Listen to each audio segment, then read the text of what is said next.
इस बार जब चर्चा शुरू हुई कि पुण्यतिथि पर हमें लता मंगेशकर अवार्ड किसे देना है, तो जितने भी लोग बैठे थे सबके मुख से सिर्फ एक नाम निकला, डॉक्टर प्रदीप सक्सेना। जिसको हम अवार्ड दे रहे हैं, हमें उनकी खासियत, उनकी खुसूसियत भी जानना ज़रूरी है। आखिर हमने उनको इस अवार्ड के लिए क्यों चुना। यहाँ हॉल में बहुत से लोग मौजूद हैं और लोग खुसर फुसुर भी कर रहे हैं, लेकिन मैं बड़ा आग्रह करूँगा विनम्रता से कि थोड़ा सा ध्यान दें, क्योंकि डॉक्टर प्रदीप जी ऐसी शख्सियत हैं जिनसे हम बहुत कुछ सीख सकते हैं।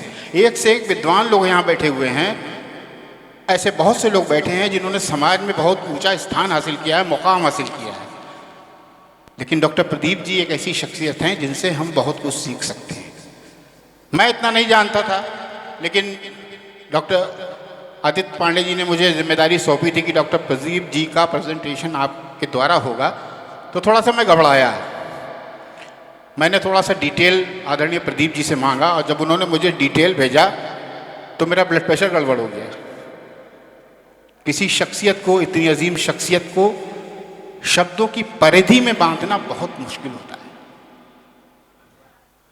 डॉक्टर प्रदीप जी का जो भी डिटेल मुझे मिला, मैंने उसका अध्ययन किया, तो मुझे ये लगा इतने विराट व्यक्तित्व की समीक्षा मैं कैसे कर लूँगा, इतना सा व्यक्ति। लेकिन मैंने कोशिश की, काफ़ी इनके बारे में मैंने पढ़ा, फिर थोड़ा सा मैंने इनके बारे में एक स्क्रिप्ट टाइप की लिखी। वो मैं बताऊंगा कि आखिर डॉक्टर प्रदीप जी क्या हैं और इस अवार्ड के हकदार वो क्यों हैं। डॉक्टर प्रदीप जी की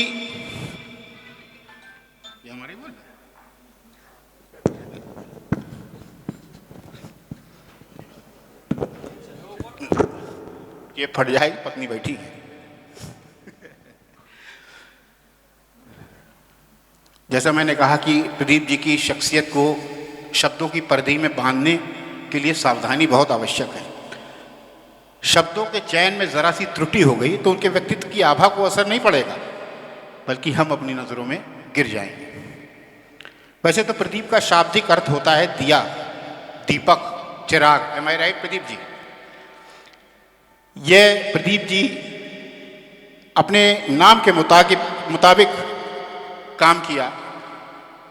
पूरे समाज को रोशनी देने का काम वो कर रहे हैं।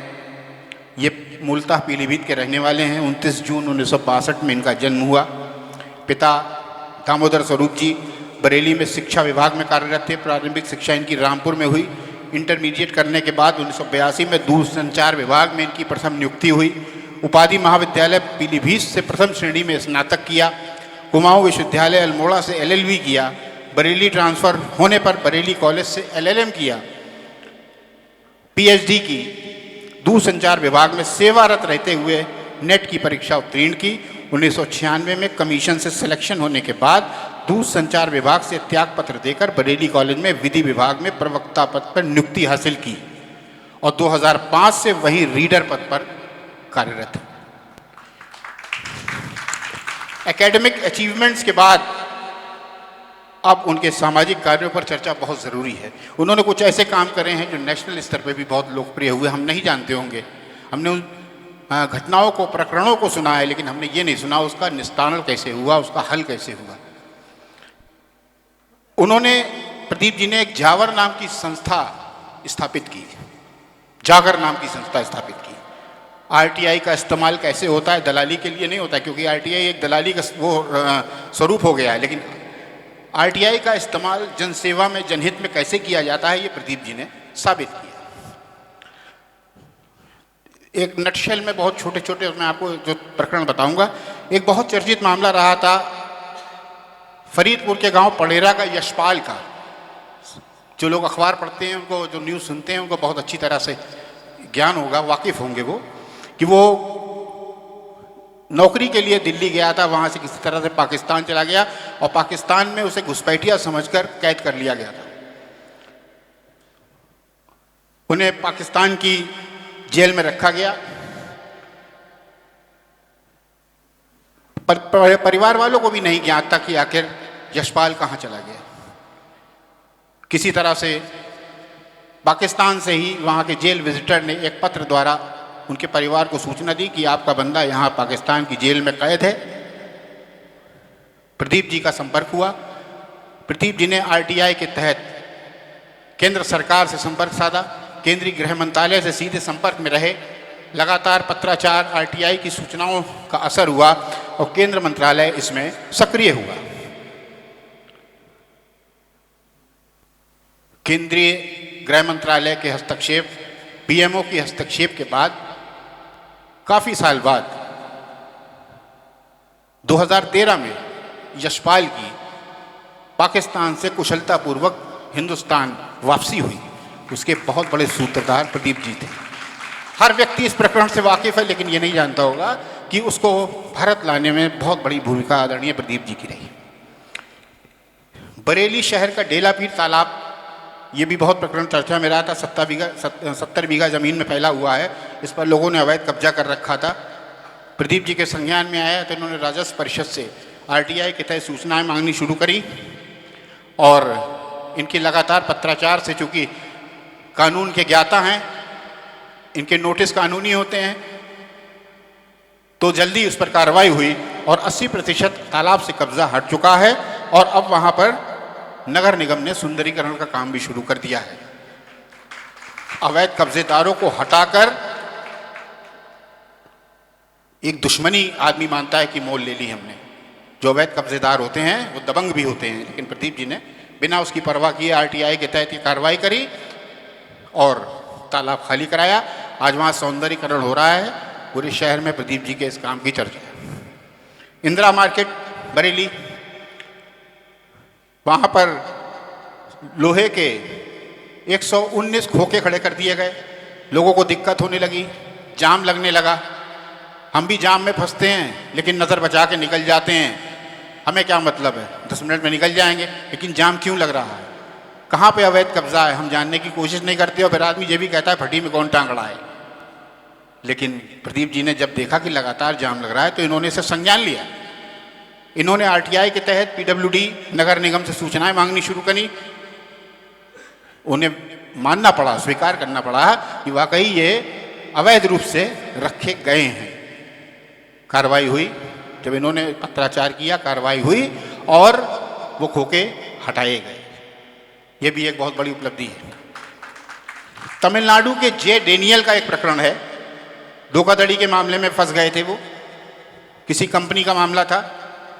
4th क्लास एम्प्लॉय थे, काफ़ी निचले तबके के कहना चाहिए व्यक्ति थे, बहुत गरीब व्यक्ति थे। उनको फंसा के जेल भेज दिया गया।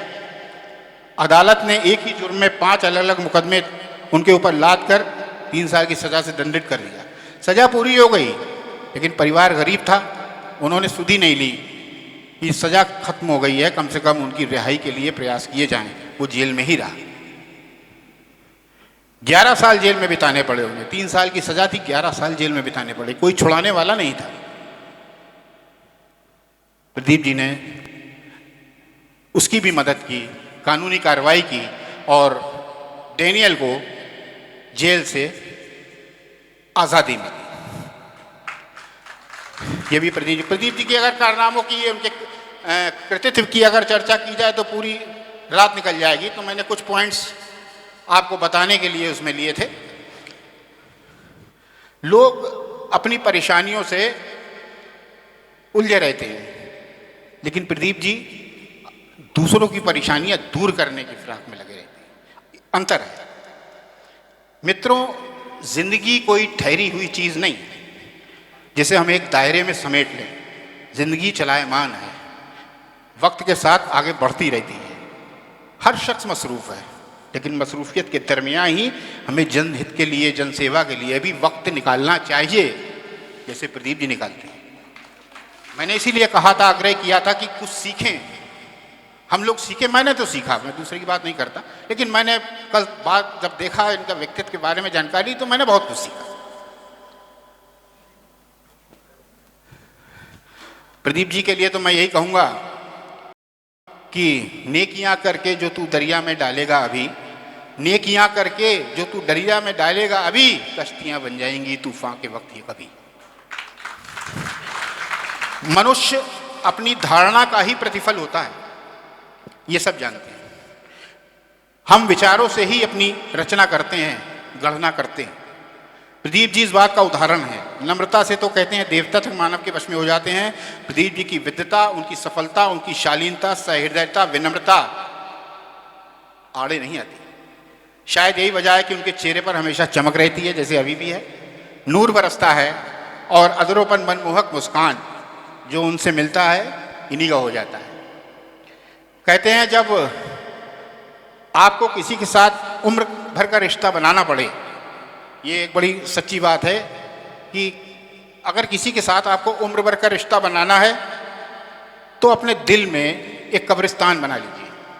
किसी से उम्र भर का रिश्ता बनाना है तो अपने दिल में एक कब्रिस्तान बना लीजिए और हर व्यक्ति की गलतियों को उसमें दफन करते रहिए। शायद प्रदीप जी ने भी इस पर अमल किया है, तभी तो ना उनका कोई आलोचक है, ना तनकीद निगार। वह सबके हैं, सब उनके। शब्द ब्रह्म है, वाणी शक्ति। इनका दुरुपयोग नहीं होना चाहिए। थोड़ा सा मैडम इधर भी तवज्जो दे दीजिए, गुप्ता जी। शब्द ब्रह्म है, वाणी शक्ति, उनका दुरुपयोग नहीं होना चाहिए। ऐसा शब्द नहीं प्रदीप जी ने आज तक अपने मुखार बिंदु से निकाला हो जिससे कोई आहत हुआ हो। मैं भी काफ़ी समय से इनको जानता हूँ। वाकई जिनका सादा मिजाज होता है उनके कदमों में ताज होता है। यहाँ ताज का मतलब मोहब्बत से है। प्रदीप जी का व्यक्तित्व यह सीख देता है पूरे समाज को, हमें और मुझे तो खासकर, कि किरदार और अमल से महकता है आदमी। किरदार और अमल से महकता है आदमी, खुशबू लगा के कोई मुअत्तर नहीं हुआ।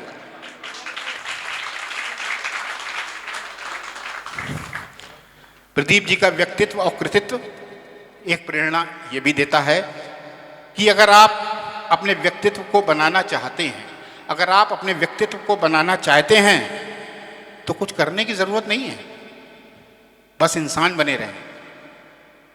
खुद को इतना बड़ा बनाएं कि आपको कोई छोटा ना नजर आए।